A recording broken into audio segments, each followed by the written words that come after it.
দেখতে যাবো। সবাই জানা যে লক্ষ্মীবার পুজো, আলুর দমের আইটেম একটা বানাতে যাবো আমি আজকে, সেটা তোমাদের দেখাচ্ছি। দেখো আলুটা আমি কেটে নিয়েছি।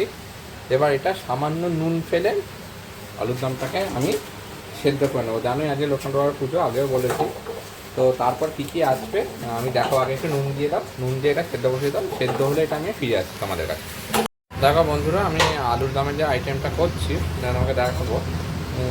সেদ্ধ হয়ে এসছে আলু প্রায়। আমরা এখন এটা দিয়ে দেবো। পুজোর অন্যান্য কাজ হচ্ছে, এটা আমরা দিয়ে দেবো। দিয়ে দিয়েছি ওই 100 গ্রাম মতন চাল মগজ, আর 100 গ্রাম মতন কাজু বাদাম, আর দিয়ে দেবো। আর দেখো আদা দিয়ে দেওয়া হচ্ছে। হ্যাঁ ব্যাস ব্যাস ব্যাস ব্যাস, এই আদায় হয়ে যাবে আমার আদা। আর দেওয়া হবে টমেটো দিয়ে দাও। টমেটো চাটনির জন্য কাটাই আছে, এখান থেকে আমরা 7-8 টুকরো টমেটো দিয়ে দেবো।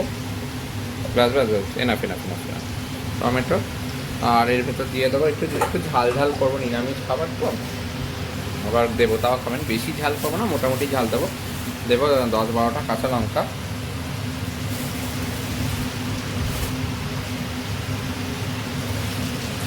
চাল মগজ কাজু বাদামটা ভিজিয়ে রাখার কারণ তাড়াতাড়ি পেস্ট হয়ে যাবে।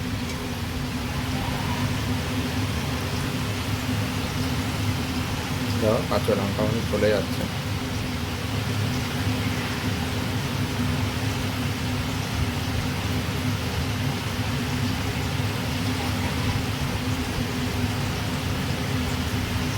কটা হলো? ব্যাস ব্যাস ব্যাস, আরেকটা দিয়ে দাও। ঠিক আছে, আচ্ছা দিয়ে দাও। ব্যাস, এই আমাদের লঙ্কা চলে গেল। এবার চাল মগজ আর এটা দিয়ে আমরা একটা পেস্ট বানিয়ে নেবো। পেস্টটা বানিয়ে আমরা ফিরে আসছি। দেখো বন্ধুরা, কড়াই গরম হয়ে গেছে। এবার আমি দিয়ে দিলাম এখানে 3 কেজি আলু আছে। সর্ষের তেল একটু বেশি করে দিতে হবে। সর্ষের তেল দিয়ে দিলাম। সর্ষের তেল একটু গরম হোক। কড়াই গরম হয়ে গেছে, সর্ষের তেল এখনই গরম হয়ে যাবে। সর্ষের তেলটা গরম হয়ে যাওয়ার পর আমি একের পর এক মশলা দেবো। ফিরে আসছি, আলুটা দেখতে রাখবো। আলুটাও হয়ে গেছে, বন্ধ করে দিতে আলুটা ছেঁকে ছেঁকে শুধু এর ভেতরে ফেলে দেবো। তারপরে একের পর এক মশলা কীভাবে দিচ্ছি সেটা তোমরা ফলো করো। দেখো বন্ধুরা, তেল আমাদের বীজগুলো উঠতে শুরু করেছে, মানে ফুটে গেছে। চলো এবার একটা একটা করে জিনিস দেখাই। প্রথমে দিয়ে দেবো তেজপাতা, 3-4টে দিয়ে দাও। তারপরে দেবো 4টে শুকনো লঙ্কা,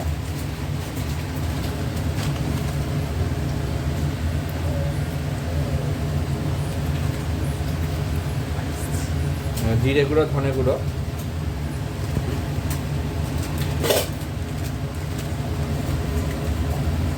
ব্যাস। ধনে গুঁড়ো গেল তো, জিরে গুঁড়ো, ব্যাস ব্যাস ব্যাস ব্যাস। আর দেবো একটু গোটা জিরে,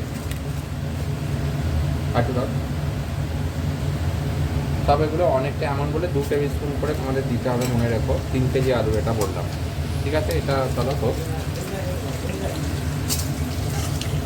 প্রচণ্ড তেল ফুটে গেছে। এবার এর ভেতর দিয়ে দেবো আমরা, দেখো তেল আমাদের পুরো রেডি হয়ে গেছে। এর মধ্যে দিয়ে দেবো আমরা আলুটা। দেখো বন্ধুরা, লটে লটে করে আসছে। আলু খুব ভালোভাবে সেদ্ধ হয়ে গেছে, না বেশি খাটতে হবে না, আগে সেদ্ধ করে নেবে তোমরা। বেশি আলু তো, বড় বড় আলু দেখো অন্তত 20 থেকে 25 মিনিট ফুল ফ্লেমে তো সেদ্ধ করতে হবে, তাই না? দিয়ে দাও সেকেন্ড লট। একবারেই পুরোটা করবো। তো আলু চলে যাচ্ছে, দেখো বন্ধুরা।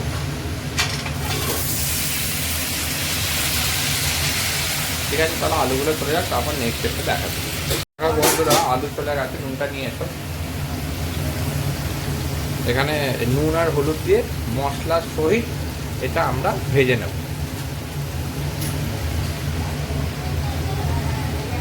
বেশি করে 2 টেবিল স্পুন লাগবেই, হ্যাঁ মিনিমাম। হ্যাঁ, এবার হলুদ দিয়ে দাও,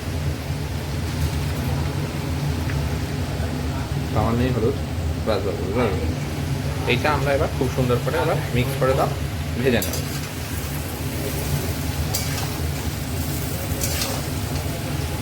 চলো এটা ভাজা হোক, একটুখানি ভাজা হলেই হয়ে যাবে, কারণ বেশি ভাজবো না, তাহলে ঘেটে নষ্ট হয়ে যাবে। আর হ্যাঁ, এর ভেতরে আরেকটা জিনিস যেটা যাও, সেটা হলো একটু চিনিটা দিয়ে দাও। আলু যেহেতু সেদ্ধ হয়ে গেছে, এই যে চিনি, আচ্ছা এই দিকে চিনি একটু দিয়ে দাও।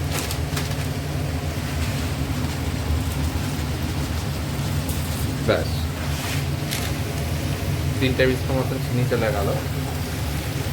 এবার এটাকে ভেজে নেবো, ভেজে নিয়ে ফিরে আসছি। দেখো বন্ধুরা, আলুটা কি সুন্দর ভাজা হয়ে গেছে। এবার তোমাদের এখানে দিয়ে দেবো আমি যেটা পেস্ট করেছিলাম, কাঁচা লঙ্কা বাটা, টমেটো বাটা, আদা বাটা, কাজু বাদাম বাটা আর চালমগজ বাটা, এর জুসটা এবার এখানে ঢেলে দেবো। চলো ঢেলে দেবো।